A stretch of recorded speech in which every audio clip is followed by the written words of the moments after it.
नमस्कार दोस्तों, यह है RBSC की, ठीक है ना, RBSC की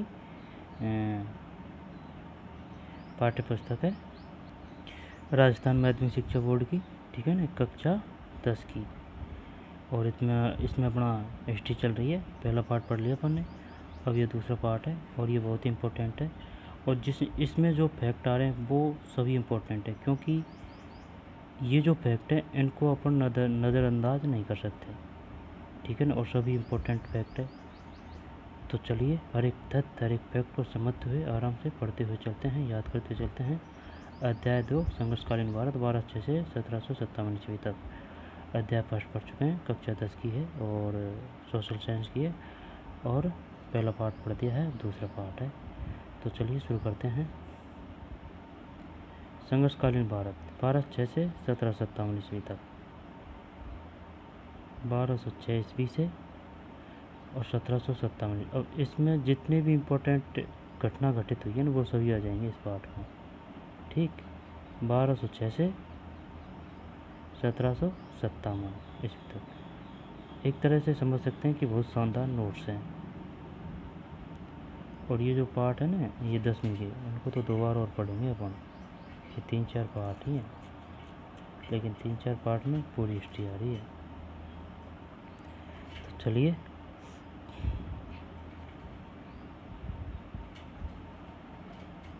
भारत पर संघर्षकालीन भारत 12/6 से 1757 ईस्वी तक।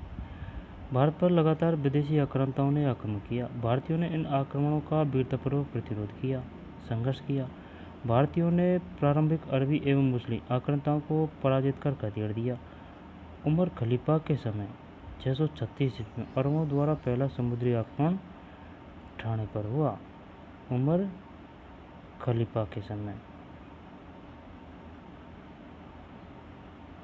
यानी कि सबसे पहले आक्रमण किसने किया था? अरबों द्वारा। वैसे तो और ने भी कर दिया, लेकिन ये 636 ईस्वी की बात है।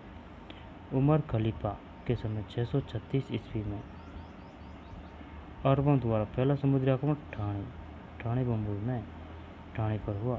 किताब फतह उल बुल्दान में उल्लेख है कि अरबों का यह अभियान विफल रहा। किताब फतह अल बुल्दान। इसके बाद बड़वास यानी कि भड़ौच और सिंध के डेवाल बंदरगाह पर अरबों का आक्रमण हुआ।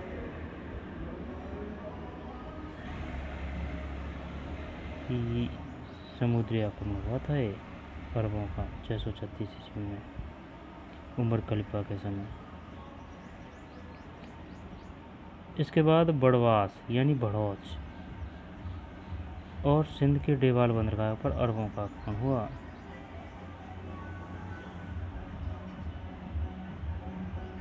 इसके बाद बड़वास और भड़ौच और सिंध के डेवाल बंदरगाह पर अरबों का आक्रमण हुआ। ये आक्रमण भी स्थल है। चचनामा में उल्लेख मिलता है कि डबाल के संघर्ष में अरब सेना नायक सुधाईरा पराजित हुआ और मारा गया। दोबारा देखते हैं। भारत पर लगातार विदेशी आक्रांताओं ने आक्रमण किए। भारतीयों ने इन आक्रमणों का वीरतापूर्वक प्रतिरोध किया, संघर्ष किया। भारतीयों ने प्रारंभिक अरबी एवं मुस्लिम आक्रांताओं को पराजित कर खदेड़ दिया। उमर खलीफा के समय 636 ईस्वी में अरबों द्वारा पहला समुद्री आक्रमण ठाणे पर हुआ। किताब फतह उल बुल्दान में उल्लेख है कि अरबों का यह अभियान विफल रहा। इसके बाद बड़वास, भड़ौच और सिंध के डेवाल बंदरगाह पर अरबों का आक्रमण हुआ। सिंध के डेवाल बंदरगाह पर। इसके बाद बड़वास, भड़ौच और सिंध के डेवाल बंदरगाह पर।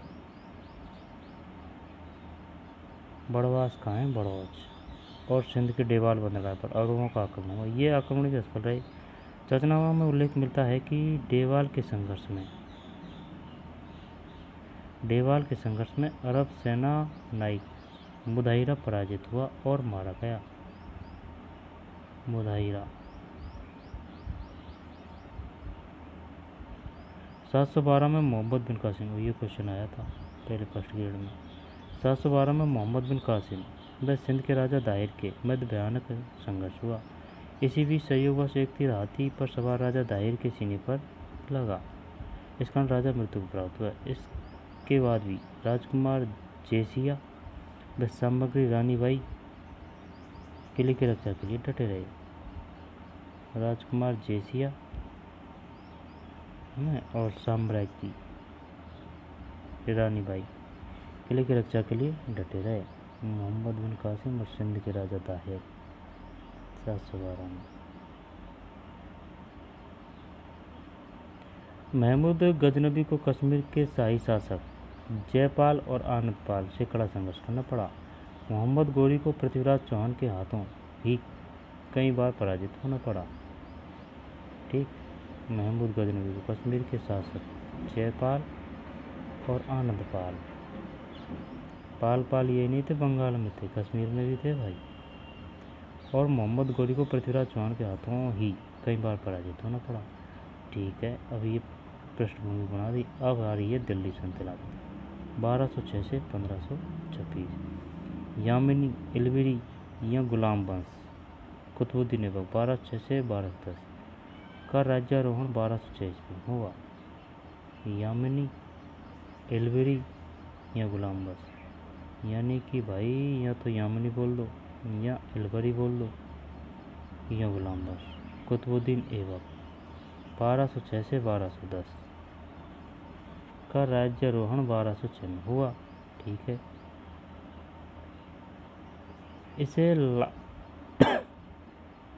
इसे लाख बख्श भी कहा जाता है। कुतुबुद्दीन ऐबक को, ठीक है, इसकी राजधानी लाहौर थी। इसके दरबार में हसन निजामी को संरक्षण मिला था। हसन निजामी फैक्ट है। यामिनी, इलवरी या गुलाम वंश, या तो यामिनी बोल दो या फिर इलवरी बोल दे या फिर गुलाम, एक ही बात है। कुतुबुद्दीन ऐबक को टाइम का हाल है भाई 1206 से 1210, यानी कि 4 साल ही करीब कहीं आने। राज्यारोहण 1206 में हुआ। इसे लाख बख्श, पता ही किसे लाख बख्श के नाम से जाना जाता है। कुतुबुद्दीन ऐबक, इसकी राजधानी लाहौर थी। इसके दरबार में हसन निजामी को संरक्षण मिला था। हसन निजामी किसके दरबार में था? कुतुबुद्दीन ऐबक। कुतुब मीनार की पहली मंजिल ऐबक द्वारा बनवाई गई। ठीक है, कुतुब मीनार है ना, और कुतुबुद्दीन तो पहली मंजिल। कुतुब मीनार का शेष भाग इल्तुतमिश ने पूरा कराया। प्रसिद्ध सूफी संत ख्वाजा मुइनुद्दीन बख्तियार काकी की स्मृति में कुतुब मीनार का निर्माण करवाया गया। प्रसिद्ध सूफी संत ख्वाजा कुतुबुद्दीन बख्तियार काकी की स्मृति में, कुतुबुद्दीन बख्तियार काकी की स्मृति में प्रसिद्ध सूफी संत काकी स्मृति में कुतुब मीनार का निर्माण करवाया गया। अच्छा, कुतुब मीनार का किसके उपलक्ष्य में निर्माण करवाया था या फिर किसकी स्मृति में? कुतुबुद्दीन बख्तियार काकी। समकालीन इस्लामिक साहित्य में ऐसा उल्लेख है। सन 1210 में चौगान पोलो खेलते हुए घोड़ों से गिरकर ऐबक की मृत्यु हो गई। पोलो खेलते हुए, और हुमायूं की सीढ़ियों से फिसलकर 1210 में चौगान। क्वेश्चन ऐसे कहते, बताइए निम्नलिखित में से, ये 4 ऑप्शन है, ये क्वेश्चन है, बताइए निम्नलिखित में से किस शासक की चौगान या पोलो खेलते समय गिरकर मृत्यु हो गई? कुतुबुद्दीन ऐबक, इल्तुतमिश, मोहम्मद बिन तुगलक, हुमायूं। शानदार क्वेश्चन बन गया।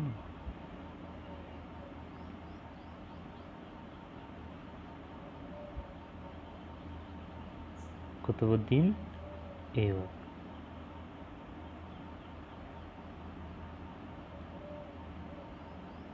इसके काल में यही है भाई, पहली मंजिल बनी और शेष तो इल्तुतमिश ने पूरा किया, और काकी की स्मृति में कुतुब मीनार का निर्माण करवाया।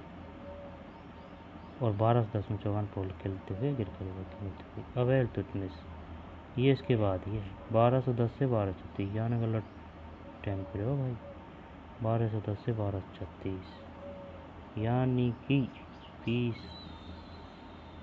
30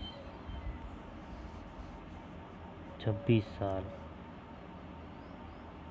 हाँ, इल्तुतमिश यह ऐबक का दामाद एवं उत्तराधिकारी था।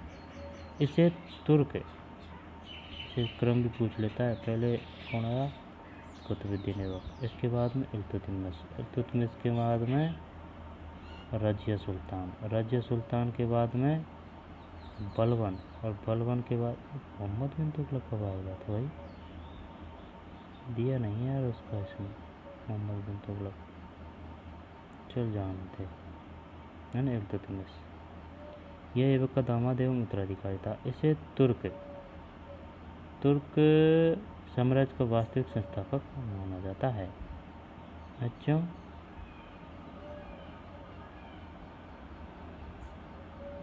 तुर्क साम्राज्य का 1226 में इल्तुतमिश ने रणथंबोर जीता। 1226 में 1223 में सुल्तान ने मालवा पर आक्रमण कर भिल्ला के दुर्ग को जीता। ग्वालियर और जालोर पर भी उसका अधिकार हो गया था।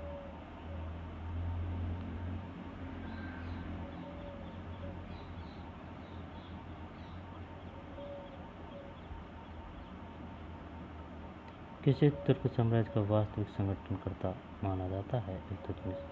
1226 में इल्तुतमिश ने रणथंबोर जीता। 1226 में जे के बाद में 1200 नहीं, जे पहला ही की बात है। 1223 में सुल्तान ने मालवा पर आक्रमण कर भिल्ला के दुर्ग को जीता। ग्वालियर और जालोर पर भी इसका अधिकार हो गया। ख्वारिज्म शाह के पुत्र मंगरबनी को सहायता नहीं देकर इल्तुतमिश ने मंगोल चंगेज खान से दुश्मनी मोल नहीं ली। सुल्तान ने मालवा पर आक्रमण कर भिल्ला के दुर्ग को जीता और ग्वालियर और जालोर पर भी इसका अधिकार हो गया था। ख्वारिज्म शाह के पुत्र मंगरबनी को सहायता नहीं देकर इल्तुतमिश ने मंगोल चंगेज खान से दुश्मनी मोल नहीं ली।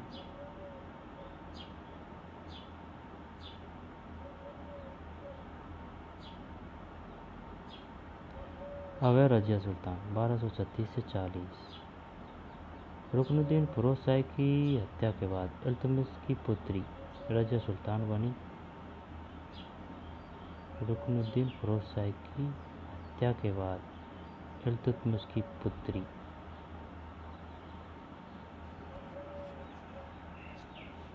रजिया सुल्तान बनी। इल्तुतमिश ने रजिया को उत्तराधिकारी चुना। परंपरावादी एवं कट्टरपंथी तुर्की अमीरों ने रजिया का विरोध किया। रजिया ने पर्दा त्याग दिया और पुरुषों के समान कुबा बोलते हैं कोट और कुल्हा या टोपी पहनने लगी। कुबा और कुल्हा, कुबा बोलते हैं कोट को और कुल्हा टोपी पहनने लगी। उसने मलिक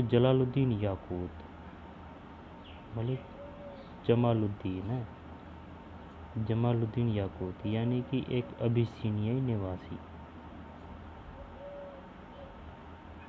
अमीराकुर अस्पशाला का प्रधान नियुक्त किया, जिससे तुर्क अमीर नाराज हो गए। उसने मलिक यानी जमालुद्दीन याकूत अबिसिनियाई निवासी को अमीराकुर यानी अस्पशाला का प्रधान नियुक्त किया, जिससे तुर्क अमीर नाराज हो गए। सरहिंद के शासक के विद्रोह को शांत करने के अभियान में याकूत की हत्या कर दी गई, सल्टा दिया। हट्टा बीमारी, सरहिंद के शासक के विद्रोह को शांत करने के अभियान में सरहिंद को शासक के विद्रोह को शांत करवा गया। ये सभी मार दिया सरहिंद के याकूत की हत्या कर दी। याकूत कौन था? जमालुद्दीन याकूत, ये था अबिसिनियाई निवासी। बाद में रजिया ने अल्तुनिया से विवाह कर लिया। अब ये अल्तुनिया कौन आ गया भाई? ये कोई अमीर था अल्तुनिया। और याकूत तो था कौन? अबिसिनियाई निवासी। अल्तुनिया था एक व्यवसायी या अमीर। ठीक परिस्थिति को देख के। परंतु 1240 में उन दोनों को मार डाला गया। लेकिन भाई अर्जुन ने पतो चाहे लगो कहने को पाड़ पड़े, अमीरन ने गुट बना लियो और ये दोनों उनको सल्टा दिया। दोनों को मार डाला गया। शासन करवाने का काम कौन है भाई, ये अमीर है ना, अमीर दिमाग खराब करे। बाद में रजिया ने अल्तुनिया से विवाह कर लिया, परंतु 1240 में उन दोनों को मार डाला। और 1240 से 1242 तक बहराम शाह, 1242 से 1240 इम्पोर्टेंट है भाई, ये पूरी किताब इम्पोर्टेंट है वो तो। बाद में रजिया ने अल्तुनिया से विवाह कर लिया, परंतु 1240 ईस्वी में उन दोनों को मार डाला गया। फिर 1240 से 1242 तक बहराम शाह बना भाई रजिया सुल्तान के बाद में बहराम शाह।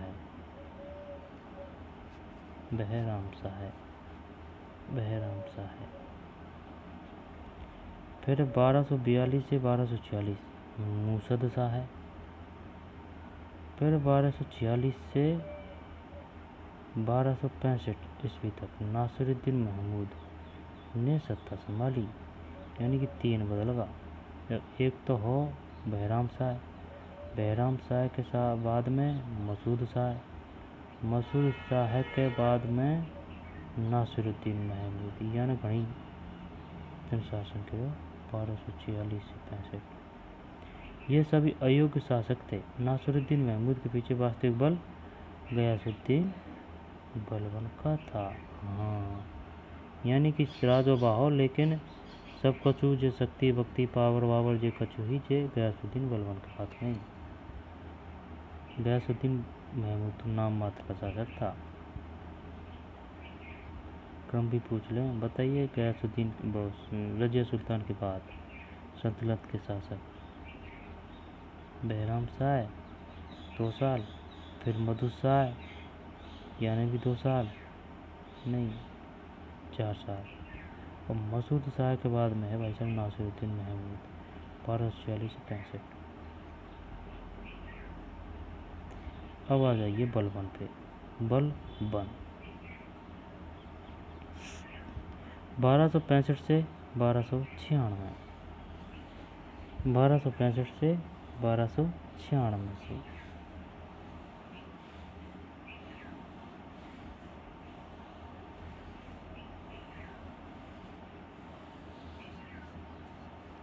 जब देख 66, 76, 76, 86, 86, 96, यानी कि 30 साल के लगभग है ना, 31 साल। बलबन उलग खां यार, उलग खां का तो पहला भी नाम आया यार, हैं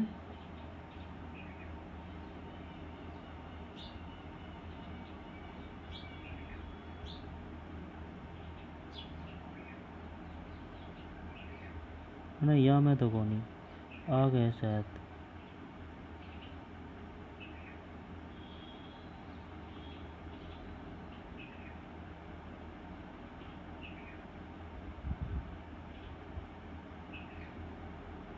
उलग खां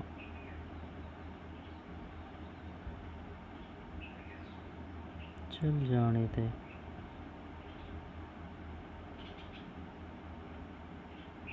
उलग खां बलबन को कहा गया है।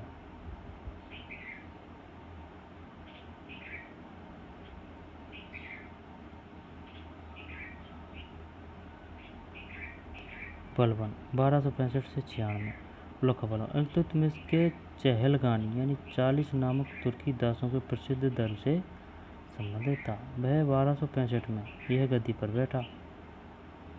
मंगोलों का सामना करने के लिए एक सैन्य विभाग दीवान आरिज को पुनर्गठित किया। उसने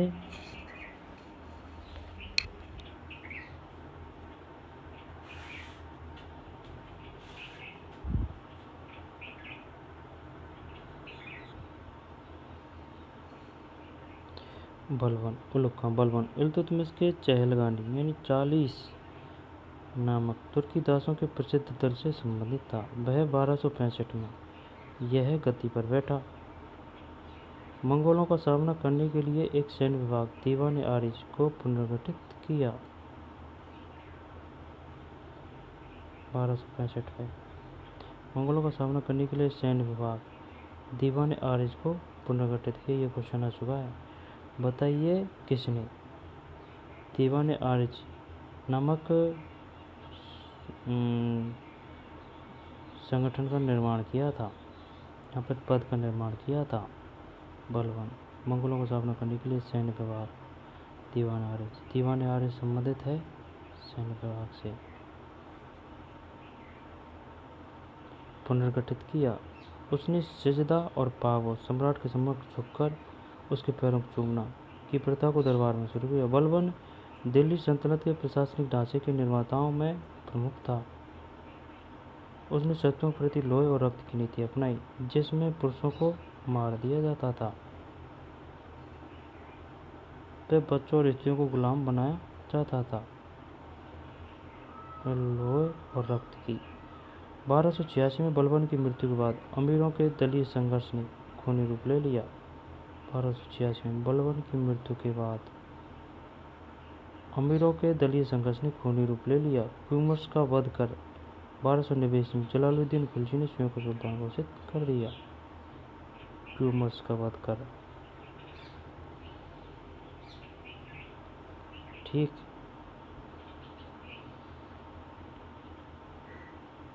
यहाँ में तो यही है, एक तो 40 दल है ना, दीवान आरिज सैन्य विभाग 1265 में गद्दी पर बैठा, और पावोस और सिजदा पावोस का मतलब है सम्राट के सम्मुख झुककर। पावोस पा से पैर है। इसके बाद में लोहे और रक्त की नीति, बच्चों पर स्त्रियों को गुलाम बनाया जाता था। 1286 में बलबन की मृत्यु के बाद अमीरों के दलीय संघर्ष ने खूनी रूप ले लिया और क्यूमर्स का वध कर 1290 में जलालुद्दीन खिलजी ने यानी भाई क्यूमर्स को मारो, खिलजी ने स्वयं को सुल्तान घोषित कर दिया। बलबन का राजस्व सिद्धांत प्रसिद्ध था। बलबन की मान्यता थी कि राजा पृथ्वी पर ईश्वर का प्रतिनिधि है। राजा साधारण जनता से अलग व्यक्तित्व है। वह ईश्वर द्वारा प्रदत्त गुणों से युक्त है, जो उसे शासन करने की शक्ति प्रदान करता है। बलबन तुर्क अमीरों के विद्रोह से परिचित था। इसी कारण उसने दरबार में कठोर अनुशासन बनाए रखा। कानून व्यवस्था की स्थिति को व्यवस्थित करना, चोरों डाकुओं का दमन एवं राजपूत जमींदारों के शासन विरोधी विद्रोह को कुचलना उसके प्रमुख कार्य थे। गुलाम वंश साम्राज्य, होयसाला, वारंगल, काकतीय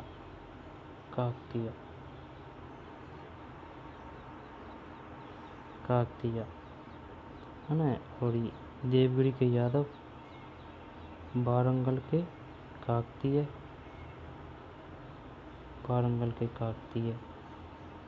होयसाला, देवगिरी के यादव, चंदेल, फिर राजपूत, गुलाम वंश। यह है ख्यावर दर्रा, पेशावर, गजनी, ख्यावर दर्रा,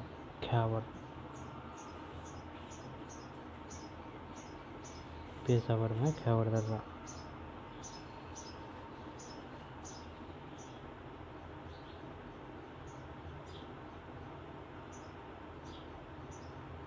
गुलाम वंश, फिर राजपूत, चंदेल, देवगिरी के यादव, वारंगल के काकतीय और होयसाला।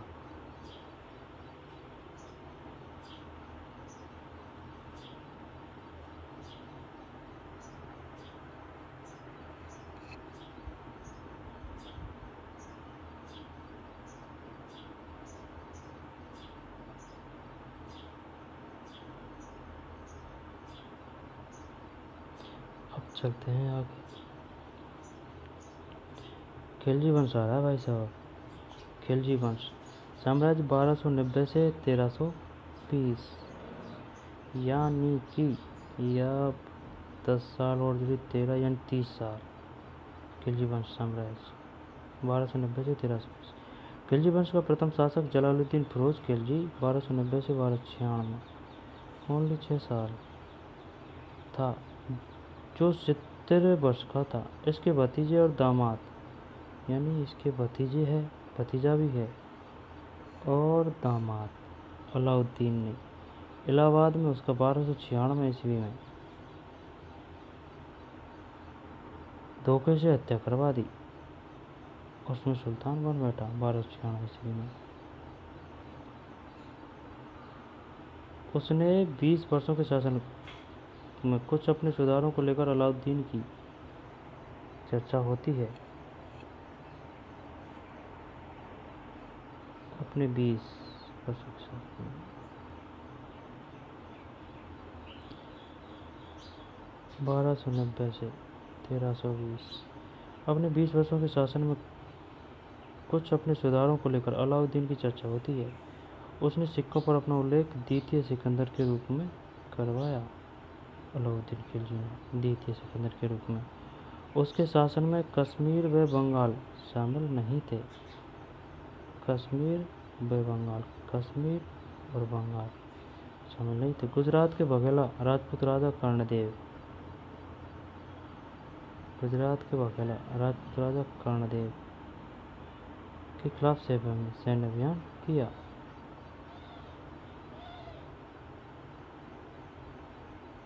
किसके खिलाफ? गुजरात के बघेला राजपूत राजा राय कर्णदेव के खिलाफ सैन्य अभियान किया। अलाउद्दीन ने 1301 में रणथंभौर को, 1303 ईस्वी में चित्तौड़ पर आक्रमण कर लूटा। यानी कि सबसे पहले रणथंभौर, बाद में है चित्तौड़। गुजरात अभियान के दौरान उसे अपार धन संपदा प्राप्त हुई। ये गुजरात का अभियान कब करवाया ने? गुजरात के बघेला राजपूत राजा राय कर्णदेव। साथ ही वह एक हिंदू से धर्मांतरित मुस्लिम सेनानायक मलिक काफूर का साथ मिला। साथ ही एक हिंदू से धर्मांतरित मुस्लिम सेनानायक मलिक काफूर का साथ मिला। मलिक काफूर की सहायता से अलाउद्दीन खिलजी दक्षिण भारत में प्रवेश कर सका। मलिक काफूर ने देवगिरी, होयसल, राज एवं पांड्य राज पर आक्रमण किए। मलिक काफूर ने, ये तो बात है, लेकिन एक यह बात कुआरी समझ में कौन सी कि यार या गुजरात अभियान दौरान उसे अपार धन संपदा प्राप्त हुई। साथ ही एक हिंदू से धर्मांतरित मुस्लिम सेनानायक मलिक काफूर का साथ मिला। इस मलिक काफूर की सहायता से ही अलाउद्दीन खिलजी दक्षिण भारत में प्रवेश कर सका। मलिक काफूर ने देवगिरी, होयसल राज एवं पांड्य राज पर आक्रमण किए। अमीर खुसरो के अनुसार काफूर रामेश्वरम तक पहुंचा। काफूर रामेश्वरम तक पहुंचा। अलाउद्दीन के समय में राजवंश का ढांचा पुनर्निर्मित किया गया। अलाउद्दीन के समय में राजस्व का ढांचा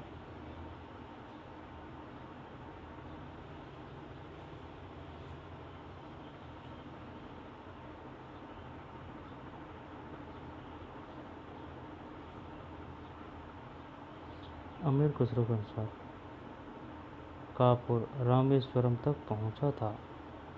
अच्छा,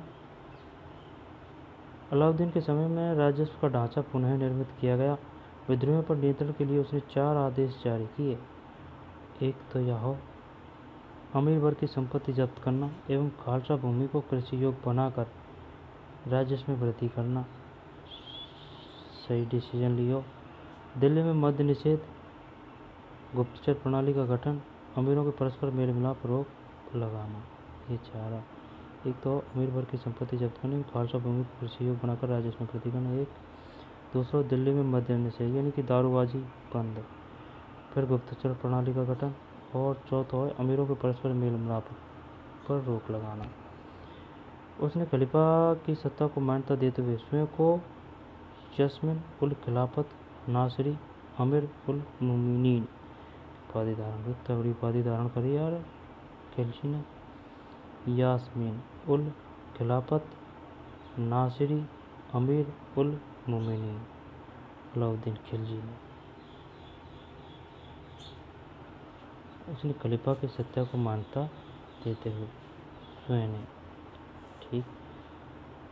खजाइनुल फतुहा में अमीर खुसरो ने अलाउद्दीन को विश्व का सुल्तान, जब ये खजाइनुल फतुहा किसकी है? अमीर खुसरो की। अमीर खुसरो की है भाई ये खजाइनुल फतुहा। ये 12वीं में आया था पहले कि बताइए खजाइनुल फतुहा किसकी है। यहाँ पर निम्नलिखित को सम्मिलित कीजिए। खजाइनुल फतुहा है अमीर खुसरो। अलाउद्दीन को विश्व का सुल्तान और जनता का चरवाहा जैसी पदवियों से विभूषित किया। सुल्तान ने पुलिस, गुप्तचर, डाक पद्धति एवं प्रांतीय प्रशासन में कई सुधार किए। सबसे महत्वपूर्ण सुधार बाजार नियंत्रण था। बहुत बदलाव कर दिया भाई, बहुत सुधार किया खिलजी ने। दीवान ए रियासत व्यापार का नियंत्रक। दीवान ए रियासत साहना या दंडाधिकारी बाजार का दरोगा। मुहस्सिब जनसाधारण का रक्षक एवं नाप तोल का निरीक्षण करता। मुहस्सिब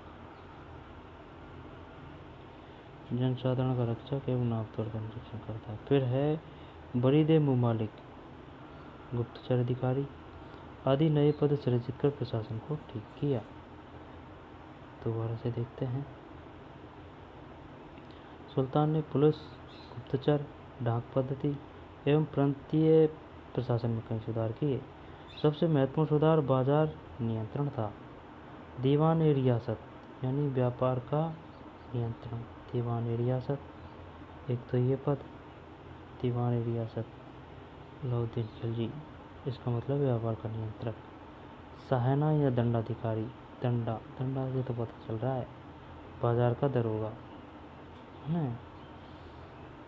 फिर मुहस्सिब जनसाधारण का रक्षक एवं नाप तोल का निरीक्षण करता। मुहस्सिब।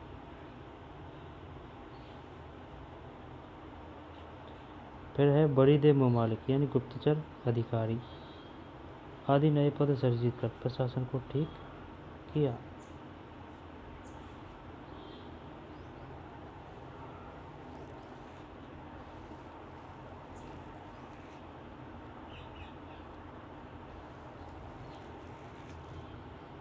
यार मुहस्सिब तो मूर्ति तोड़ने वालों को क्या कहा जाता था भाई? मुहस्सिब आगे आ जाएगा। मुहस्सिब का मतलब है जनसाधारण का रक्षक एवं नाप तोल का निरीक्षण करता। बरीद मुमालिक गुप्तचर अधिकारी आदि नए पर सृजित पर प्रशासन को ठीक किया। ये आएगा भाई, इसमें से क्वेश्चन आएगा। यहाँ पर ऐसे आएगा निम्नलिखित को सम्मिलित कीजिए। यहाँ निम्नलिखित में से सही नहीं है। या गुप्तचर अधिकारी कहा जाता था।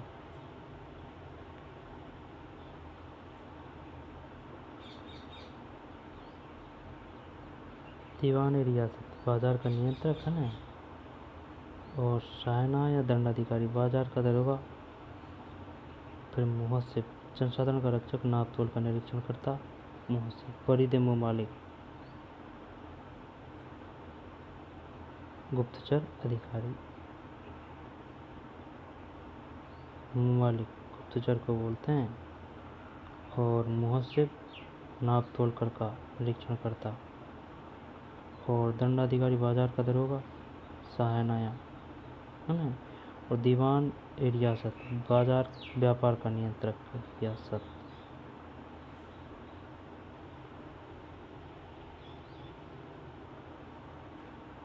उसने अपनी एक विशाल सेना के रखरखाव हेतु आर्थिक सुधार किए।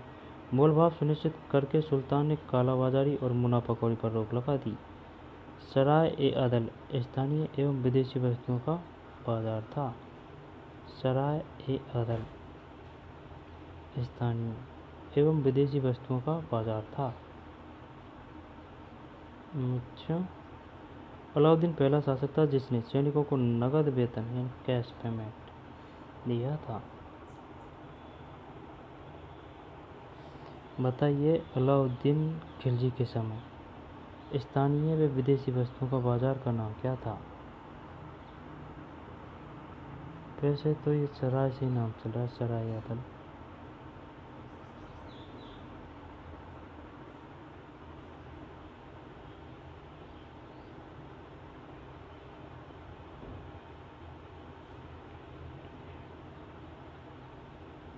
तेरह सौ तीन में अलाउद्दीन ने अलाई किला अथवा कुश-ए-सिरी बनवाया जिसमें 7 द्वारें थे। 1316 ईस्वी में अलाउद्दीन की मृत्यु के बाद उसका पुत्र कुतुबुद्दीन मुबारक खिलजी शासक बना। उसने अपने पिता के सभी कठोर आदेशों को रद्द कर दिया, स्वयं को खलीफा घोषित कर उल वासिक बिल्लाह की उपाधि धारण की। इसकी हत्या के बाद नासिरुद्दीन खुसरो शाह सुल्तान बना, जो खिलजी वंश का अंतिम शासक था। 1303 में अलाउद्दीन ने अलाई किला अथवा कुश-ए-सिरी बनवाया जिसमें 7 द्वार थे। अच्छा, अलाई किला अथवा कुश-ए-सिरी एक ही बात है कहीं। अलाई किला अथवा कुश-ए-सिरी जिसमें कितने द्वार थे? 7। 1316 में अलाउद्दीन की मृत्यु के बाद उसका पुत्र कुतुबुद्दीन मुबारक खिलजी शाह बना। उसने अपने पिता के सभी कठोर आदेशों को रद्द कर दिया, स्वयं को खलीफा घोषित कर स्वयं को खलीफा घोषित कर कुतुबुद्दीन मुबारक खिलजी शाह। फिर उल वासिक बिल्लाह की उपाधि किसने धारण की थी? ये धारण की थी भैया मुबारक, ठीक, अपने को खलीफा घोषित करके। कौन था ये? अलाउद्दीन खिलजी का पुत्र। इसकी हत्या के बाद नासिरुद्दीन खुसरो शाह सुल्तान बना, यानी last and final Nasiruddin Khusro Shah सुल्तान बना, जो खिलजी वंश का अंतिम शासक था।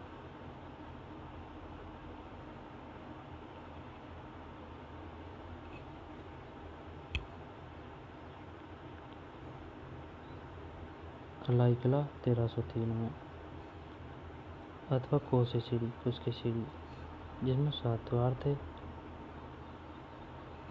सराय-ए-अदल स्थानीय विदेशी वस्तुओं का बाजार था।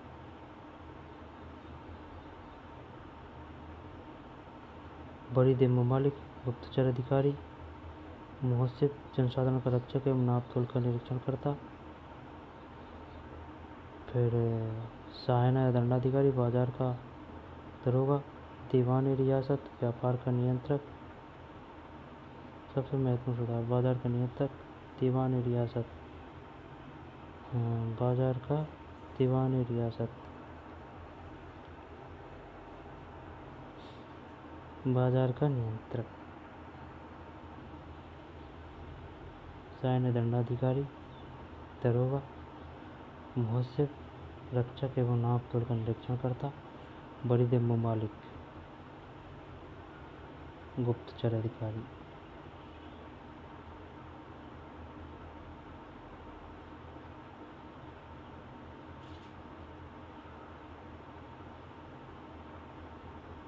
जो जो इम्पोर्टेंट बात है ना वो आगे भाई इसमें।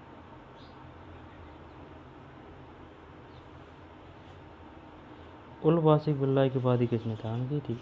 अलाउद्दीन खिलजी के पुत्र ने, लेकिन इसको मार दिया गया था भाई, समझना, क्योंकि अलाउद्दीन खिलजी जितना योग्य एवं कठोर नहीं था,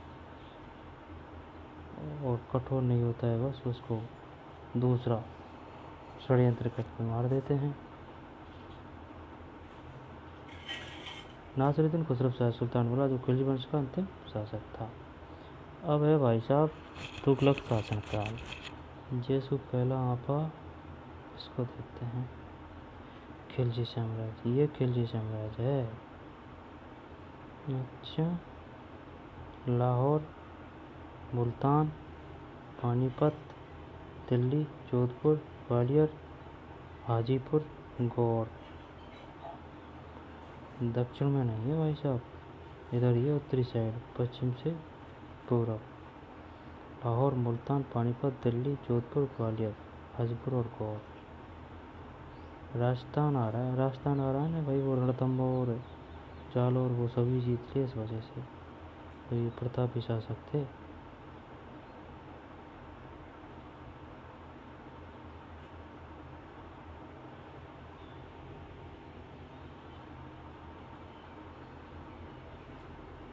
अलाउद्दीन खिलजी का तो यार दक्षिण तक फैल गया था साम्राज्य यार, बताया नहीं है इसमें। तुगलक शासनकाल, तुगलक शासनकाल देखते हैं तुगलक शासनकाल को। तुगलक वंश खुसरो शाही की हत्या करके,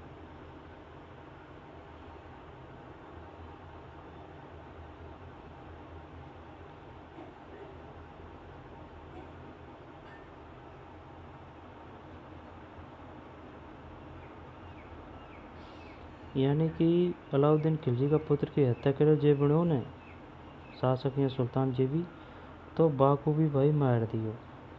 कौन देखिए तुगलक वंश खुसरो शाही की हत्या करके गाजी, तुगलक वंश की बात पढ़ रहा है अपन, जो खुसरो शाही की हत्या करके गाजी मलिक अथवा तुगलक गाजी गयासुद्दीन तुगलक, तुगलक गाजी यानी कि गयासुद्दीन तुगलक 1320 ईस्वी में दिल्ली का सुल्तान बना। बाकी हत्या कर अलाउद्दीन खिलजी का पुत्र की। गयासुद्दीन तुगलक सुल्तान बनते ही उसने प्रांतीय विद्रोहों का सामना करना पड़ा। तेलंगाना के राजा प्रताप रुद्रदेव के खिलाफ उसने अपने पुत्र जूना खां को वारंगल भेजा। गयासुद्दीन तुगलक, ठीक, जूना खां को वारंगल भेजा। जाजनगर उड़ीसा में सैन्य अभियान किया जिसमें उलुग खां, जूना खां की विजय हुई।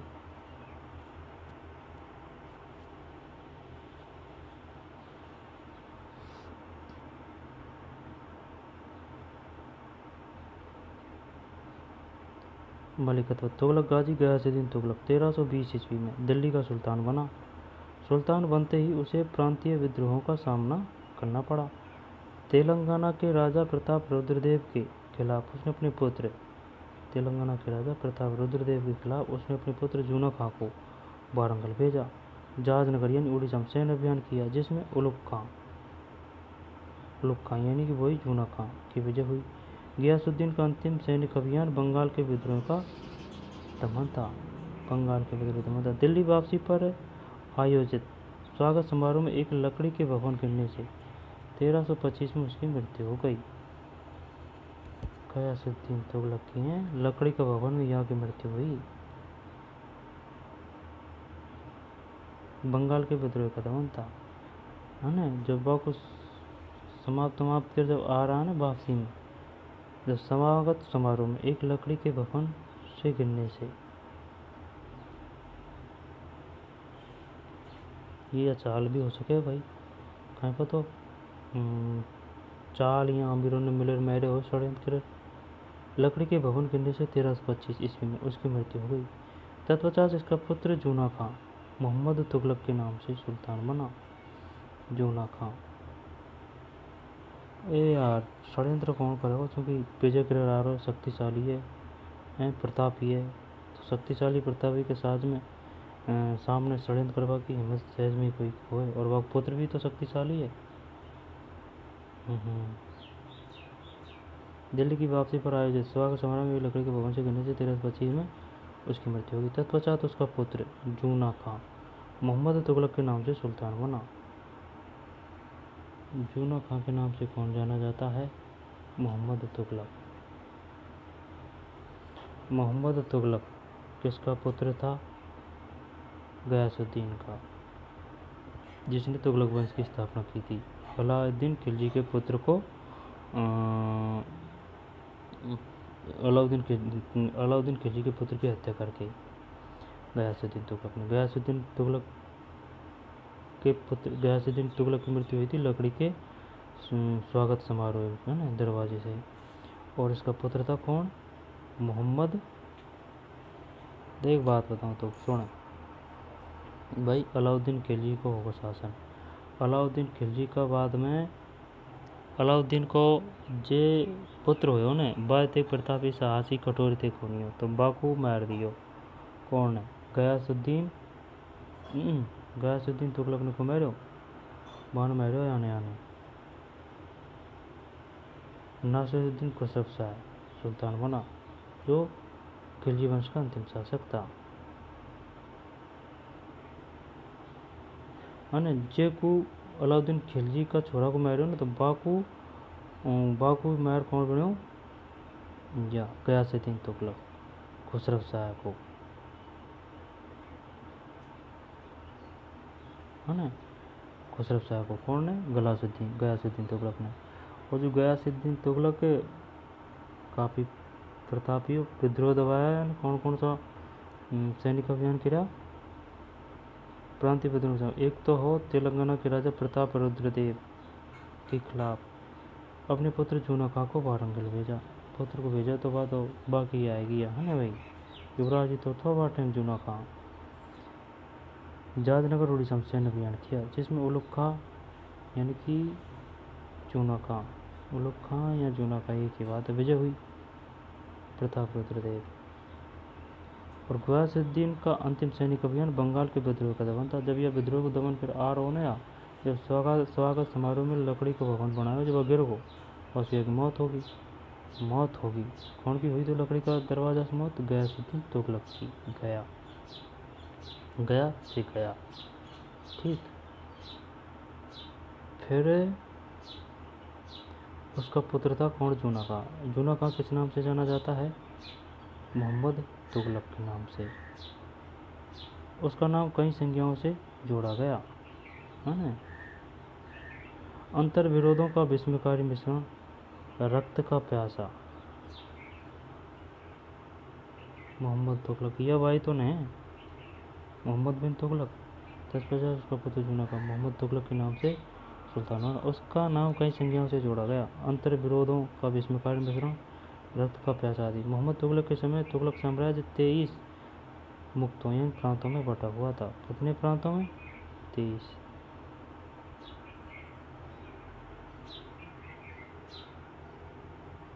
मोहम्मद तुगलक के समय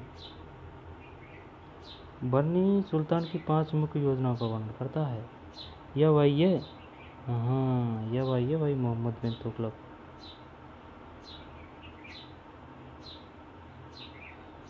तत्पश्चात इसका पुत्र जूना खां मोहम्मद तुगलक के नाम से सुल्तान बना। जूना खां मोहम्मद तुगलक यानी कि मोहम्मद बिन तुगलक, बिन नहीं है इसमें, डायरेक्ट मोहम्मद। और एनसीईआरटी में भी यही नाम दे रखा है, मोहम्मद तुगलक।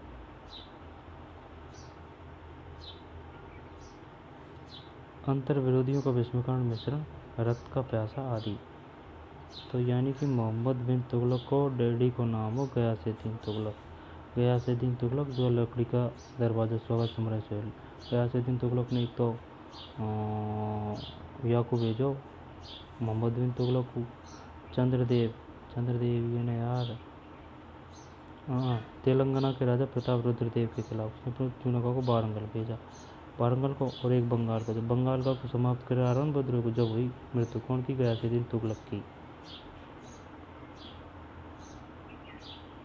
23 प्रांतों में बटा हुआ था। पंडित सुल्तान की 5 मुख्य योजनाओं का वर्णन करता है। दुआ में करवती, एक तो यह देवगिरी को राजधानी बनाना, ठीक, और सांकेतिक मुद्रा का प्रचलन, खुरासन पर आक्रमण, कराचल की ओर अभियान। एक तो है दुआ में कर वृद्धि, ठीक, दूसरी है देवगिरी को राजधानी बनाना और सांकेतिक मुद्रा का चलन, फिर खुरासान पर आक्रमण, खुरासान, और 5 है कराचल की ओर अभियान, कराचल की ओर अभियान।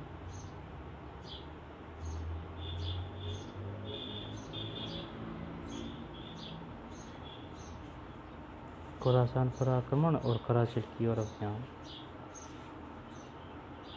दुआ में करवदी, देवगिरी को राजधानी बनाना, सांकेतिक मुद्रा का प्रचलन, 3, चौथी है खुरासान पर आक्रमण और 5 एक कराची की ओर अभियान। ये क्रम भी पूछ लेता है। बताइए मोहम्मद बिन तुगलक के अनुसार निम्नलिखित को क्रमबद्ध कीजिए। तो सबसे पहले क्रियान दुआ में करवृद्धि, जे के बाद में देवगिरी को राजधानी बनाना है ना भाई, कर वृद्धि करी, कर वृद्धि के बाद में राजधानी, फिर सांकेतिक मुद्रा, अब जे बाद में हमला, खुरासान पे पहला आक्रमण, दूसरा कराची की ओर अभियान।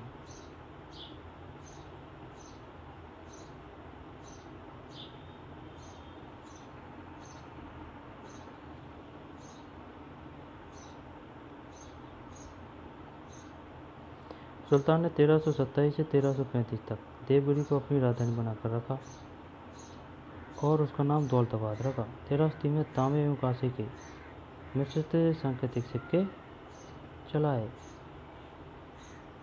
मिश्रित तांबे व कांसे के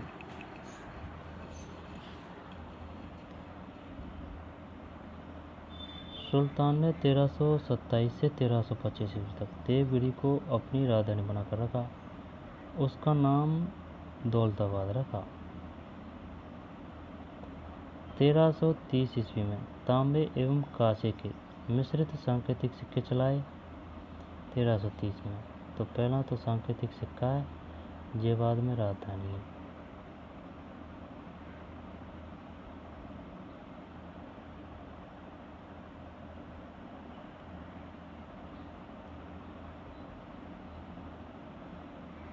तेरह सौ 1335 तक देवगिरी को अपनी राजधानी बना कर रखा, उसका नाम दौलताबाद रखा,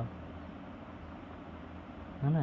और 1330 में तांबे में कांसे के मिश्रित सांकेतिक के सिक्के चलाए, यानी पहले राजधानी है, बाद में तांबे कांसे के सिक्के चलाए। लोगों ने जाली सिक्के बनाना आरंभ कर दिया, अतः सांकेतिक मुद्रा बंद करनी पड़ी। मोरक्को का यात्री, ये क्वेश्चन आ चुका है, मोरक्को का यात्री इब्न बतूता किसके समय आया था? मोहम्मद बिन तुगलक। 1333 में भारत आया। सुल्तान उसे दिल्ली का काजी नियुक्त किया तथा 1342 में राजदूत बनाकर चीन भेजा और 1351 में मोहम्मद तुगलक की मृत्यु हो गई। दोबारा से पढ़ते हैं, कैसे याद नहीं होगा। सुल्तान ने 1327 से 1335 ईस्वी तक देवगिरी को अपनी राजधानी बनाकर रखा और उसका नाम दौलताबाद रखा। देवगिरी का दौलताबाद। 1330 में तांबे एवं कांसे के मिश्रित सांकेतिक सिक्के चलाए। लोगों ने जाली सिक्के बनाना आरंभ कर दिया, अतः सांकेतिक मुद्रा बंद करनी पड़ी। मोरक्को का यात्री इब्न बतूता लगभग 1333 में भारत आया। सुल्तान ने उसे दिल्ली का काजी नियुक्त किया तथा 1342 में राजदूत बनाकर चीन भेजा। 1351 में मोहम्मद तुगलक की मृत्यु हो गई। ठीक भाई, अब है 1351 में फिरोज शाह तुगलक सुल्तान बना। मोहम्मद बिन तुगलक के बाद में फिरोज शाह तुगलक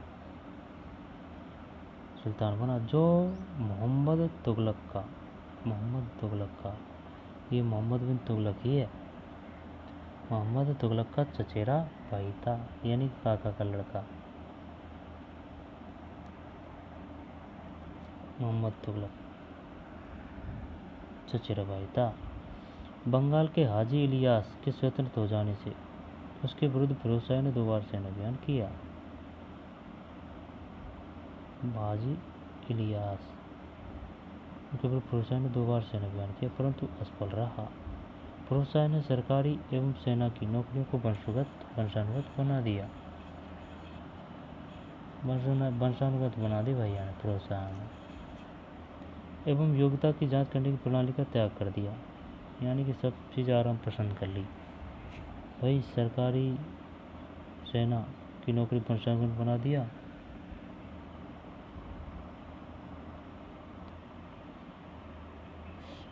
ठीक, दोबारा देखते हैं। 1351 में फिरोज शाह तुगलक सुल्तान बना, जो मोहम्मद तुगलक का चचेरा भाई था। मोहम्मद तुगलक, ये कंफ्यूज कर रहा है, ये मोहम्मद बिन तुगलक है। बंगाल के हाजी इलियास के स्वतंत्र हो जाने से उसके विरुद्ध फिरोज शाह ने 2 बार सैन्य अभियान किया, परंतु असफल रहा। फिरोज शाह ने सरकारी सेना की नौकरी को वंशानुगत बना दिया। सरकारी एवं सेना की नौकरी को एवं योग्यता की जांच करने की प्रणाली का त्याग कर दिया, यानी सब पतन का रावण कर लिया। उसने अपने पुत्र पुतुह खां को अपना उत्तराधिकारी नियुक्त कर सिक्कों पर अपने नाम के साथ उसका नाम भी अंकित करवाया, फतेह खां। फिरोज ने भवन निर्माण कला को अत्यधिक महत्व दिया। भवन निर्माण हिसार, फिरोजा, फिरोजाबाद एवं जौनपुर आदि नगर बसाए। हिसार, फिरोजा और फिरोजाबाद एवं जौनपुर आदि नगर बसाए। टोपरा तथा मेरठ से अशोक स्तंभ दिल्ली लाए गए। टोपरा तथा मेरठ अशोक स्तंभ दिल्ली लाए गए, परंतु विद्वान इन्हें पढ़ न सके। फिरोज की सबसे बड़ी उपलब्धि थी हांसी तथा सिरसा के क्षेत्रों में पानी की कमी दूर करने के लिए नहरों की खुदाई।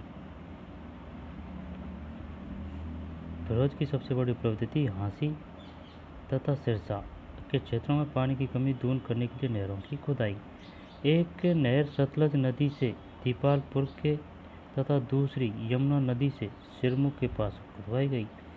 उपज वृद्धि करने तथा अकाल से निपटने हेतु ठोस नीति अपनाई गई। फिरोज तुगलक की कट्टरवादी इस्लामिक अमीरों के हाथ में रहा। उसने न केवल ब्राह्मणों पर जजिया नामक कर लगाया, बल्कि मुस्लिम विचारधारा शिया समर्थक व्यक्तियों को मृत्युदंड भी दिया। गैर इस्लामिक सजाएं समाप्त कर दी गई। गैर शरीयत कर 24 हटा दिए गए। ठीक, दोबारा से देख लेते हैं।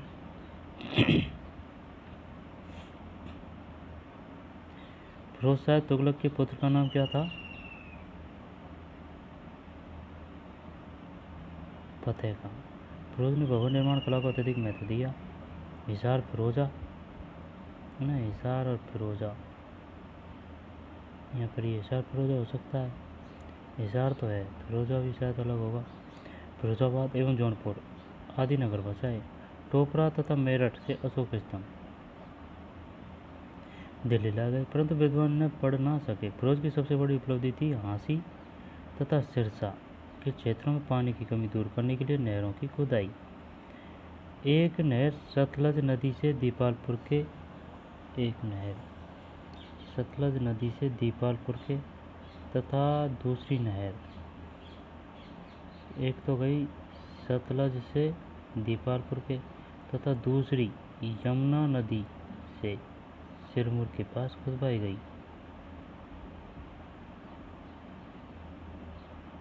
दूसरे रन यमुना नदी से सिरमौर के पास खुदवाई गई।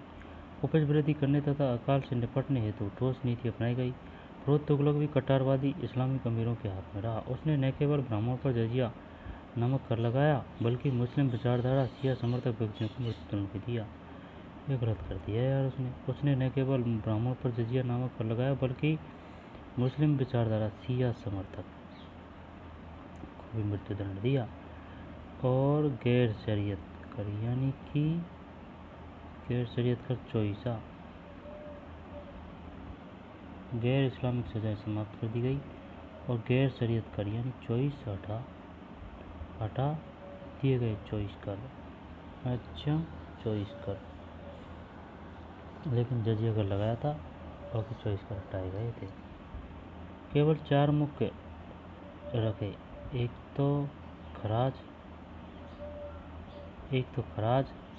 जकात, खम्स तथा जजिया। खराज, जकात, खम्स तथा जजिया रखे गए। खराज, जकात, खम्स तथा जजिया रखे गए। दासों की संख्या में असाधारण वृद्धि 1 लाख से की हुई और दीवान एवं बंदगान नाम से दासों के नाम से नया विभाग भी खोला गया। दीवान एवं बंदगान दासों का डिपार्टमेंट हो भैया। ठीक, दीवान एवं बंदगान।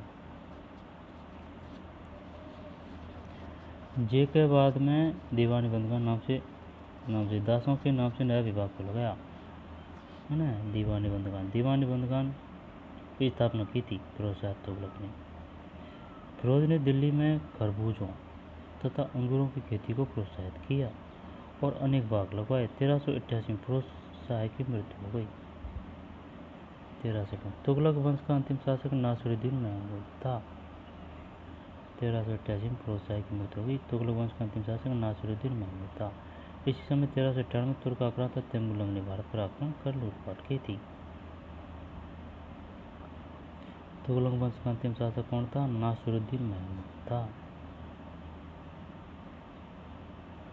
इसी समय 1398 में तुर्क आक्रांता तैमूरलंग ने भारत पर आक्रमण कर लूटपाट की थी। 1398 में तैमूर ने आक्रमण किया था। 1398 में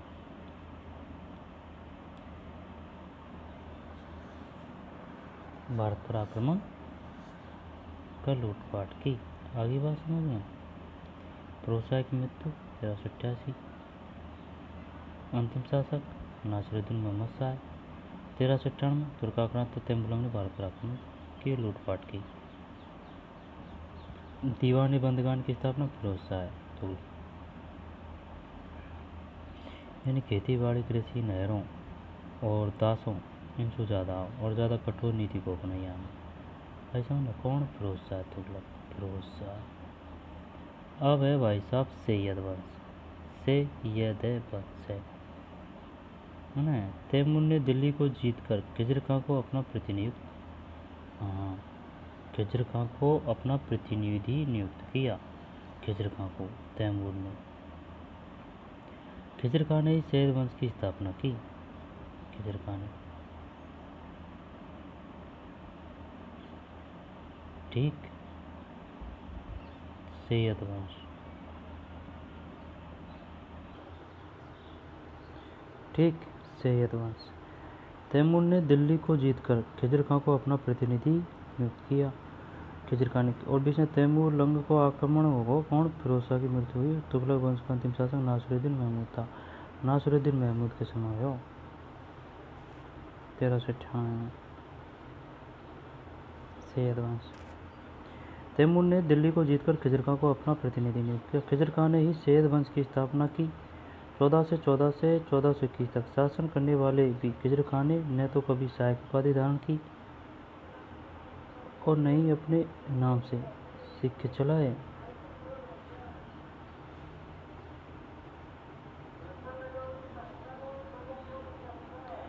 तैमूर ने दिल्ली को जीतकर खिजर खां को अपना प्रतिनिधि नियुक्त किया। खिजर खां ने ही सैयद वंश की स्थापना की। 1414 से 1421 तक शासन करने के बाद भी खिजर खां ने न तो कभी शाह की उपाधि धारण की और न ही अपने नाम के सिक्के चलाए। इसके बाद मुबारक शाह 1421 से 1434 ईस्वी तक शासक रहा। इसने सर्वशाही की उपाधि धारण की। खिजर खां ने की थी सैयद वंश की स्थापना। सिक्का विक्का को चलाया भैया ने, क्योंकि तैमूर ने नियुक्त करो ना आपको। 1414 से 1421। इसके बाद मुबारक शाह 1421 से 1434 ईस्वी तक शासक रहा। इसने सर्वशाही की उपाधि धारण की। सर्वशाह सैयद वंश, ठीक। 1400 प्रत्येक सहयोग कहीं सैयद वंश 1414 से 1434। एक तो खिजर खां है और एक है मुबारक शाह। मुबारक शाह ने उपाधि धारण की थी सर्वशाह की। सर्वशाह की उपाधि धारण की। अब है भाई साहब लोधी वंश, ठीक। इब्राहिम लोधी वाड़ा। लोधी वंश। अंतिम सैयद शासक आलम शाह ने स्वेच्छापूर्वक दिल्ली का शासन त्याग दिया और बहलोल लोधी ने 1451 ईस्वी में स्वेच्छा से त्याग दिया। आलम शाह ने और बहलोल लोधी ने 1451 ईस्वी में दिल्ली पर अधिकार कर लिया। दिल्ली पर तुर्कों के बाद पहली बार अफगान साम्राज्य का शासन हुआ। दिल्ली पर तुर्कों के बाद पहली बार अफगान साम्राज्य का शासन हुआ। वो तो ठीक है, लेकिन लोधी वंश पढ़ रहे हैं अपन। अंतिम सैयद शासक आलम शाह ने स्वेच्छापूर्वक दिल्ली का शासन त्याग दिया और बहलोल लोधी ने 1451 ईस्वी में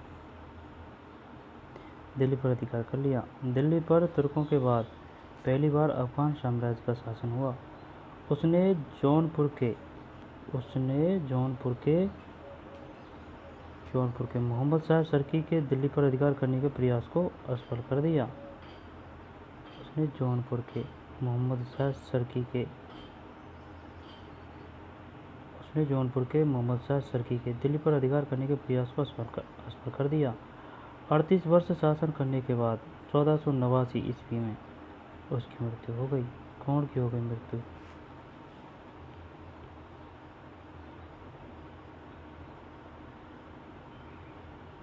अरे यार, ये आपको नाम कहीं है। बहलोल लोधी की बात है। आलम शाह ने तो कह दी कि भाई ले ले, आपन को जाना चाहिए राजपाट है समझ में, आपन को अपनी जान चाहिए। तो माने छोड़ दियो शिक्षा से कटा अपने को नहीं चाहिए ये राजकाज गया। ये कौन था? आलम शाह सैयद वंश का। फिर बहलोल लोधी ने 1451 ईस्वी में दिल्ली पर अधिकार कर लिया। अब दिल्ली पर तुर्कों के बाद पहली बार अफगान साम्राज्य का शासन हुआ। अब तुर्कों के बाद आ रहे हैं अफगान। ये बहलोल लोधी कौन था? ये अपना अफगान ही था। ठीक। उसने जौनपुर के महमूद शाह शर्की के दिल पर अधिकार करने के प्रयास को असफल कर दिया और 38 वर्ष शासन करने के बाद बहलोल लोधी ने 1489 ईस्वी में उसकी मृत्यु हो गई। इसके बाद इसका दूसरा पुत्र निजाम शाह सिकंदर शाह की उपाधि धारण कर सुल्तान बना। 38 वर्ष शासन करने के बाद 1489 ईस्वी में उसकी मृत्यु हो गई। उसके बाद उसका दूसरा पुत्र निजाम शाह सिकंदर शाह की उपाधि धारण कर सुल्तान बना। सिकंदर शाह की उपाधि किसने धारण की थी? निजाम शाह। निजाम शाह किसका छोरा था? बहलोल लोधी का दूसरा पुत्र। तिरहुत, बिहार एवं बंगाल तक उसने साम्राज्य विस्तार किया। इसका न्याय प्रबंध एवं राजस्व सुधार प्रसिद्ध है। अच्छा, दूसरे पुत्र निजाम शाह सिकंदर शाह की उपाधि धारण कर सुल्तान बना। तिरहुत, बिहार व बंगाल तक उसने साम्राज्य विस्तार किया। इसका न्याय प्रबंध एवं राजस्व सुधार प्रसिद्ध है। किसका? निजाम शाह का, जो सिकंदर शाह की उपाधि धारण कर सुल्तान बना। सिकंदर शाह भूमि की नाप और उसके आधार पर भूमि का नियत करने का कार्य किया। एक गज चलाया जो प्राय 30 इंच का होता था। तो गज कौन ने चलाया? सिकंदर शाह ने। सिकंदर शाह तो उपाधि थी किसकी? निजाम शाह की, लेकिन वह बैठो यही उपाधि से वो सुल्तान। निजाम शाह बढ़िया यार, ये नहीं पढ़ा यार अपन ने यार। ये कौन था? अफगान था ये, बहलोल लोधी के बाद।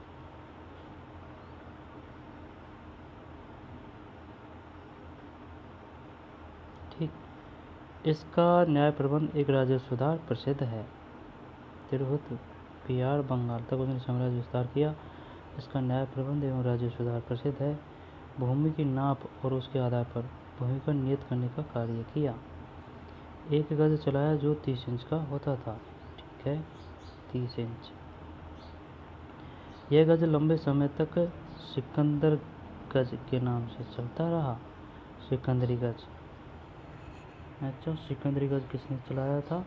निजाम शाह सिकंदर शाह नाम से ही, कोई दिक्कत नहीं है। इटावा, बयाना, कोल, ग्वालियर एवं धौलपुर के शासन को अधीन रखने के अभिप्राय से उसने 1506 में आगरा नगर का निर्माण करवाया। आगरा यहाँ ने बनवाया हो भाई निजाम शाह ने।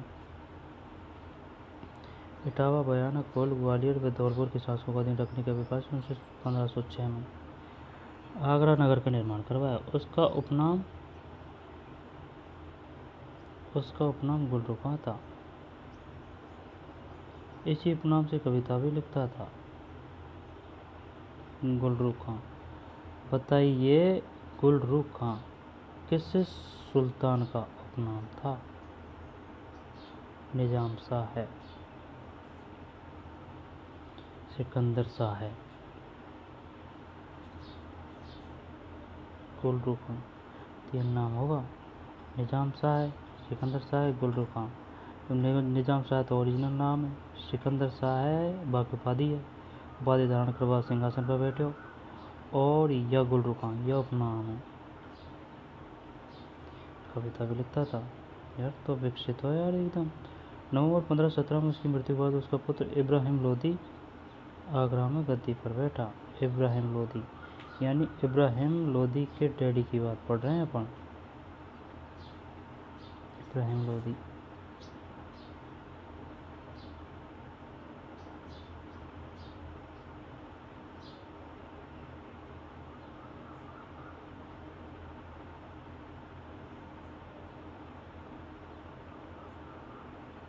निजाम शाह सिकंदर शाह की उपाधि धारण कर सुल्तान बना। ठीक। सिकंदरी गज सिकंदर शाह ने, निजाम शाह है।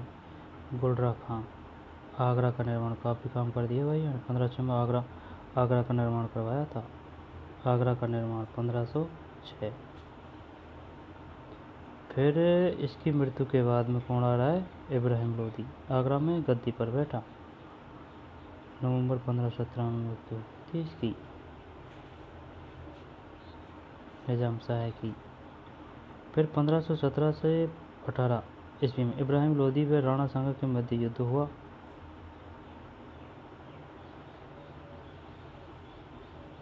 गद्दी पर बैठा, इसमें लोदियों की हार हुई। 1526 में पानीपत के मैदान में सिकंदर बाबर से युद्ध में हार गया। मैदान में सिकंदर बाबर से युद्ध में हार गया। इतिहास में यह युद्ध पानीपत के प्रथम युद्ध के नाम से प्रसिद्ध है। यह युद्ध युगांतकारी सिद्ध हुआ और भारत में मुगल वंश की स्थापना हुई। अच्छा, यानी कि सुल्तान नहीं, अफगान के बाद में अब आ रहा है मुगल दिल्ली पे। पहला हाथ तुर्क के बाद में अफगान। बहलोल लोदी अफगानी तो हो, और अफगान के बाद में अब है मुगल। तुर्क, अफगान,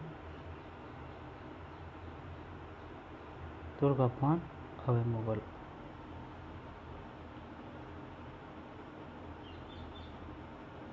यह युद्ध युगांतकारी सिद्ध हुआ और भारत में मुगल वंश की स्थापना हुई।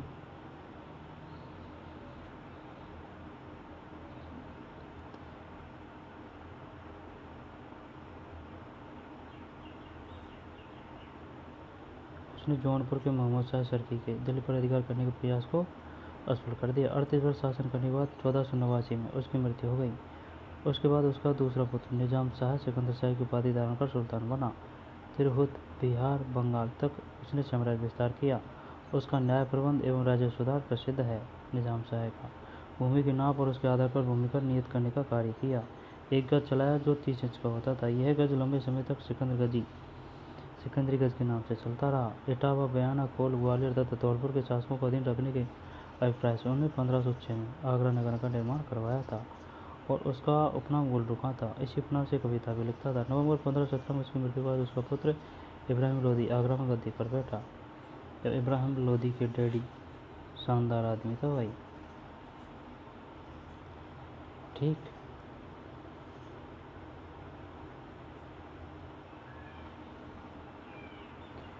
इब्राहिम लोदी हार गो बाबर सो, अब आगा मुगल।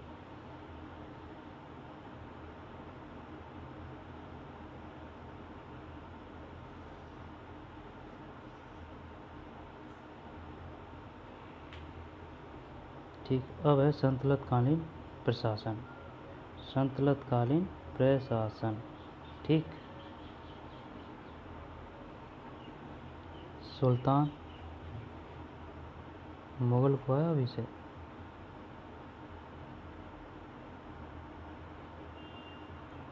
मुगलकालीन भारत यह है वो सही करने वाले। अब सल्तनतकालीन प्रशासन है। सल्तनतकालीन प्रशासन। सुल्तान की उपाधि तुर्की शासकों द्वारा प्रारंभ की गई। महमूद गजनवी सुल्तान की उपाधि धारण करने वाला पहला शासक था। सुल्तान की उपाधि तुर्की शासकों द्वारा प्रारंभ की गई। तुर्की में तय है, सुल्तान में भी तय है, ऐसे याद कर सकते हैं। तुर्की सुल्तान की उपाधि तुर्की शासकों द्वारा प्रारंभ की गई। महमूद गजनवी सुल्तान की उपाधि धारण करने वाला पहला शासक था। महमूद गजनवी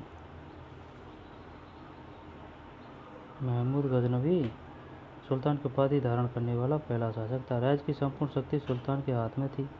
वह पूर्णतः प्रधान न्यायाधीश, राजनीति एवं मजहब दोनों क्षेत्रों का अधिपति होता था। सुल्तान से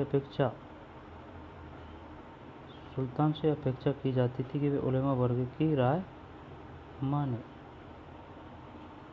सुल्तान से अपेक्षा की जाती थी कि वे उलेमा वर्ग की राय माने।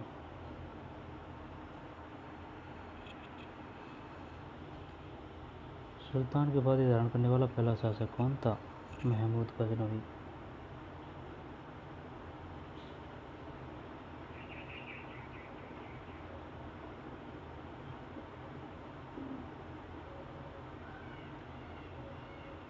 अमीर सुल्तान की शक्ति पर अमीर वर्ग का प्रभाव रहा। ये पढ़ रहे हैं अपन किसकी बात? संतनलकानी प्रशासन। जब लोधी सैयद है ना, तुगलक शासनकाल, तुगलक वंश, खिलजी वंश, इल्तुतमिश, बलबन, दिल्ली सल्तनत।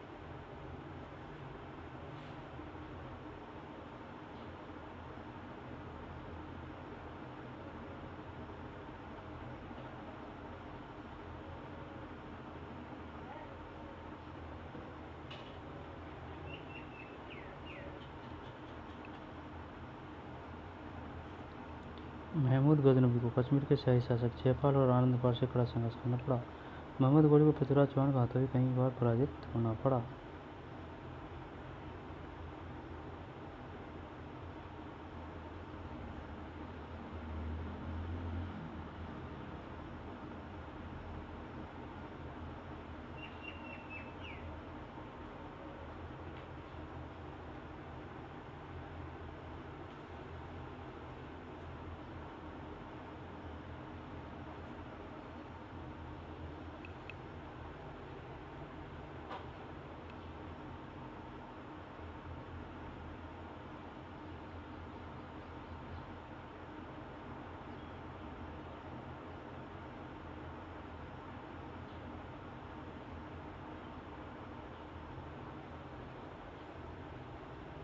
ठीक, संतलतकालीन प्रशासन। अमीर सुल्तान की शक्ति पर अमीर वर्ग का प्रभाव रहा। अमीरों के दो वर्ग, तुर्क तथा गैर तुर्क थे। इल्तुतमिश के काल में 40 अमीरों का समूह चहलकानी कहलाता था। शासन की योग्यता व अयोग्यता के अनुसार अमीरों का दरबार में प्रभाव कम ज़्यादा होता रहा।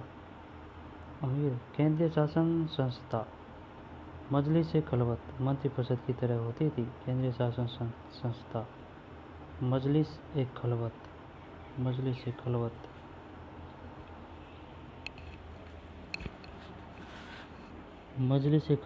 मंत्रिपरिषद की तरह होती थी।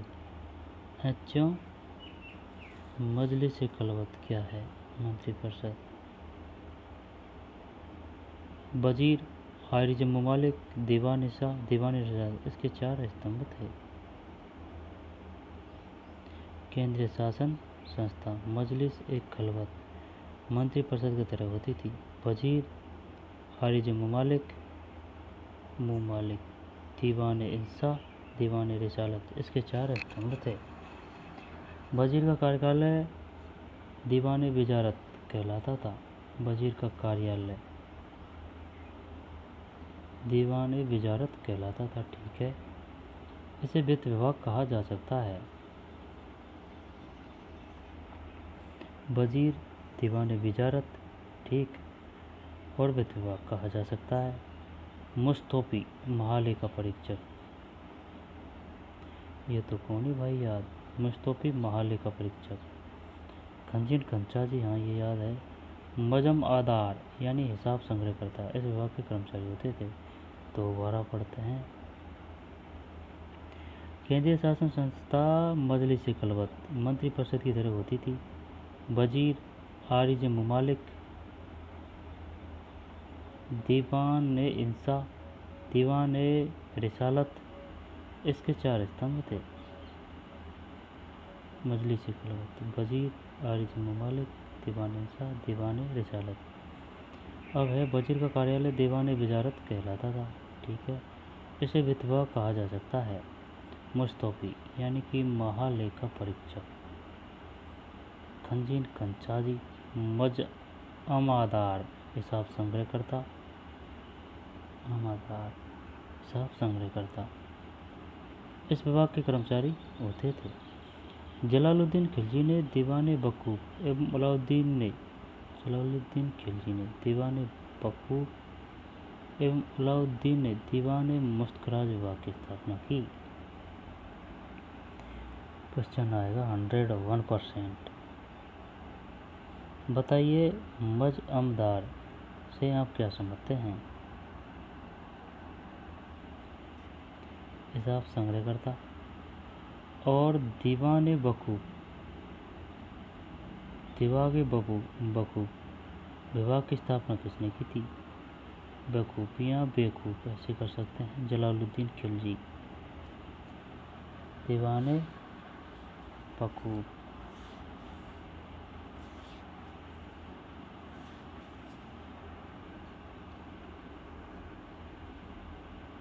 दीवान बकूफ।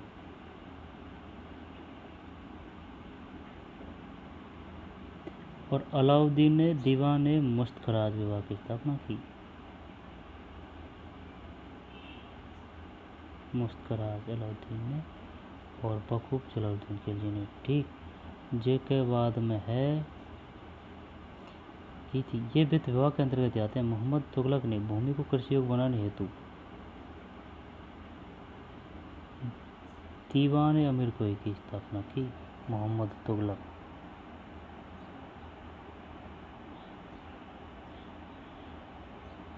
मोहम्मद बिन तुगलक ने भूमि को कृषि योग्य बनाने हेतु दीवान अमीर कोई की स्थापना की। मोहम्मद बिन तुगलक ने दीवान अमीर कोई की करी है ना भाई। और जलालुद्दीन खिलजी ने करी बकूफ या बेकूफ, कैसे भी याद कर सकते, दीवान बकूफ। जलालुद्दीन और अलाउद्दीन ने दीवान मुस्तखराज। ठीक,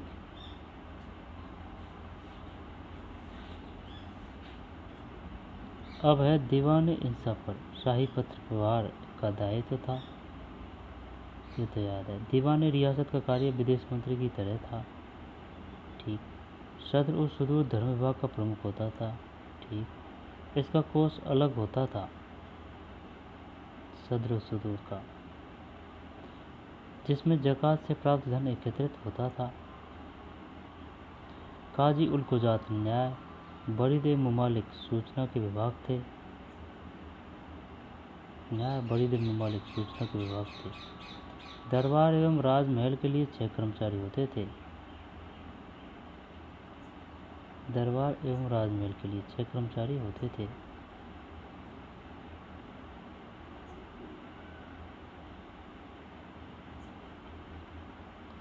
बकीर एदर, फारवक, अमीर ए हाजिब, अमीर ए शिकार, अमीर मजलिस, सर ए जहांदार। सल्तनत काल में सैन्य धर्म सापेक्ष राजतंत्र कहा जा सकता है। युद्ध के समय लूट के सामान को हमसे कहा जाता था। प्रांतीय शासन केंद्रीय शासन का प्रतिरूप था। प्रांतीय शासन केंद्रीय शासन। प्रांतीयपतियों को बली या नाजिम कहा जाता था। प्रांतपतियों को बली या नाजिम। प्रांतपति की नियुक्ति सुल्तान द्वारा होती थी। प्रांतपतियों को बली या नाजिम कहा जाता था। प्रांतपतियों की नियुक्ति सुल्तान द्वारा होती थी। सिख जिले का राजस्व अधिकारी होता था। सिख भंडार है भाई फैक्ट का इसमें।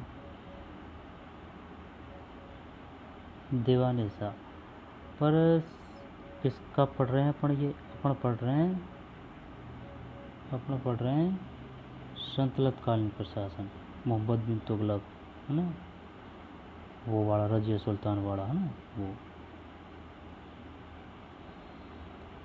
दीवान इंसाफ पर शाही पत्र व्यवहार का दायित्व था। दीवान रियासत का कार्य विदेश मंत्री की तरह था। सदर उस सुदूर धर्म विभाग का प्रमुख होता था। इसका कोष अलग होता था जिसमें ज़कात से प्राप्त धन एकत्रित होता था। काजी उल कुजात न्याय, वरीद और ममालिक सूचना के विभाग थे। वरीद और ममालिक दरबार एवं राजमहल के लिए 6 कर्मचारी होते थे। वकील दर, बारबक, अमीर हाजिब, अमीर शिकार, अमीर मजलिस, सरे जहांदार, यानी कि अमीर हाजिब, अमीर शिकार, अमीर मजलिस। ठीक, 3 तो यही होगा।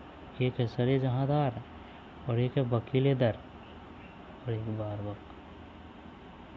सल्तनत काल सैन्य धर्म सापेक्ष राजतंत्र कहा जा सकता है। युद्ध के समय लूट के सामान को खम्स कहा जाता था। प्रांतीय शासन केंद्रीय शासन का प्रतिरूप था। प्रांतपतियों को बली या नाजिम कहा जाता था। बली या नाजिम कहा जाता था। प्रांतपति की नियुक्ति सुल्तान द्वारा होती थी।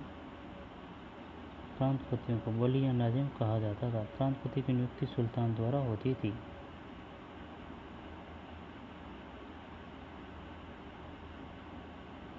बली या नाजिम प्रांतपतियों को कहा जाता था। प्रांतपति की नियुक्ति, प्रांतपतियों को बली या नाजिम कहा जाता था। प्रांतपतियों की नियुक्ति सुल्तान द्वारा होती थी। सिख जिले का राजस्व अधिकारी होता था। अंततः 1206 से 1526 ईस्वी तक दिल्ली की सल्तनत काल में साम्राज्य सीमा तत्कालीन सुल्तान की सैनिक शक्ति के अनुसार बढ़ती रही।